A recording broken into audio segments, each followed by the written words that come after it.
अस्सलाम वालेकुम, किरण नाज यार। सोशल मीडिया पर मेरी एक वीडियो बहुत ज़्यादा वायरल हो रही है जिसको इस तरह से वायरल किया जा रहा है कि किरण नाज ने अपने शौहर को दूसरी, तीसरी और चौथी शादी की इजाज़त दे दी। तो दो तीन पॉइंट्स हैं जिसे मैं क्लियर करना चाहती हूँ। फर्स्ट ऑफ ऑल कि इजाज़त वो देता है जो इजाज़त देने का मिजाज होता है, इजाज़त देने का हक़ रखता है। एंड इन माई ओपिनियन मैं इजाज़त देने का हक़ नहीं रखती, तो मैंने इजाज़त नहीं दी है। सेकेंडली ये कि जहाँ पर ये गुफ्तगू हो रही थी वहाँ मरकज़ी टॉपिक शादी, दूसरी शादी नहीं था।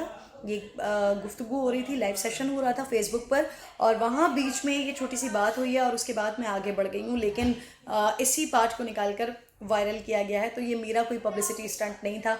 अल्लाह ताला ने मेरे काम के हवाले से जितना मुझे नाम दिया हुआ है, मैं उसी पर ही मालिक का बहुत बहुत शुक्रगुजार हूँ।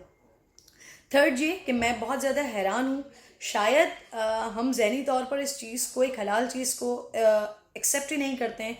इस वजह से ये एक टैबू की सूरत इख्तियार कर गया है, और इस वक्त मार्केट में, सोशल मीडिया पर, सिर्फ पाकिस्तान में नहीं बल्कि अमेरिका में, इंडिया में, दीगर कंट्रीज़ में भी इसको डिस्कस किया जा रहा है। तो शायद उसका रीज़न यही है, बल्कि शायद नहीं, यकीनन उसका रीज़न यही है कि हम जहनी तौर पर इस चीज़ को तस्लीम करने से इनकारी हैं।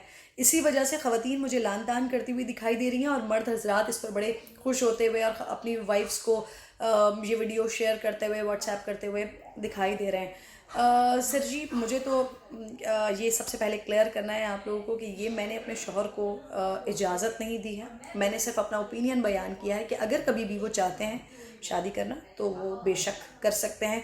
उनको ये सोचने की ज़रूरत नहीं पड़ेगी कि मेरी बीवी इस पे नाराज़ होगी या मुझसे कोई शिकवा करेगी, और इसकी वजह से उनको कोई छुप कर शादी करने की ज़रूरत नहीं पड़ेगी।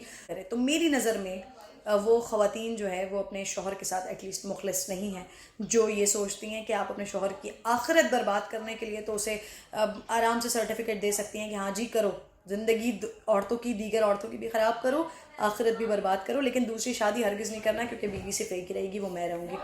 तो ये मेरा पॉइंट ऑफ व्यू है। बाकी तमाम ख़वातीन मर्ज़ी है भाई उनकी। मैं किसी को ये नहीं कह रही हूँ कि आप भी अपने शौहरों को इजाज़त दे दें। सेकेंडली ये कि ये सोशल मीडिया पर कोई बाज़ाब्ता तौर पर ऐलान नहीं किया गया जिसको इतना ज़्यादा वायरल किया जा रहा है। मैं ये सोचती हूँ कि अगर मेरा शौहर मेरी ज़िंदगी की हर ख्वाहिश को, हर खुशी का एहतराम करता है, उसने मुझे इतनी खूबसूरत ज़िंदगी दी हुई है, तो मैं कुछ ना कुछ ऐसा क्यों ना करूं कि जिससे उसे खुशी मिले। तो मैंने एक ये चीज़, मुझे नहीं मालूम कि वो आगे जाकर शादी करेंगे या नहीं करेंगे, लेकिन मैंने ये अपनी तरफ से उनको एक क्लियर कहा था कि भाई अगर आपने कभी शादी करनी हो तो कभी भी ये ना सोचिएगा कि मैं इस पर नाराज़ हो जाऊंगी या मुझे बुरा लगेगा या मैं आपको मना कर दूंगी। हाँ, सिर्फ मुझे ये चीज़ बहुत बुरी लगेगी कि मुझे किसी और से पता चले। बहुत सारी ख़वातीन ने ये भी कहा कि ये जी खातून फेस सेविंग की कोशिश कर रही हैं, इनके शौहर दूसरी शादी कर चुके होंगे तो अब ये कोशिश कर रही हैं कि अपने आप को बड़ा बना लें। तो अगर जो लोग मेरे शौहर को अप्रोच कर सकते हैं, वैसे तो वो ऑन एयर आने के लिए और सोशल मीडिया पे आने के लिए बिल्कुल भी तैयार नहीं होते, लेकिन जो लोग अप्रोच कर सकते हैं वो उनसे पूछ कर देख लें। तनकीद भी बना रहे हैं और साथ साथ ये भी कह रहे हैं कि आपने ये वीडियो तो वायरल किया, आप साथ साथ ये वीडियो भी वायरल करें कि मर्द को जो है वो अल्लाह ने और दिए हैं, बुनियादी अहकामात क्या हैं, बीवियों को बराबर रखना है। तो देखें जी, ये मेरा काम नहीं है कि मैं आदमियों को बताती फिरूँ कि आपने 4 शादी करनी है, 5 शादी करनी है, तो आपने बराबरी रखनी है, आपने ये करना है, आपने वो करना है। मैंने जो बात की है वो मैंने अपने हवाले से बात की है। बहरहाल जी, आप लोगों की बहुत, आप लोगों की करम नवाजी है, आप लोगों का शुक्रिया है कि आप लोग उसे पसंद भी कर रहे हैं या फिर तनकीद भी कर रहे हैं। मेरी नज़र में ये कोई इतनी बड़ी बात नहीं है। आइंदा भी मेरा ओपिनियन ज़िंदगी में यही रहेगा कि अगर मेरे शौहर ने कभी भी दूसरी शादी करनी है तो वो बड़ी आसानी के साथ कर सकते हैं। Thank you.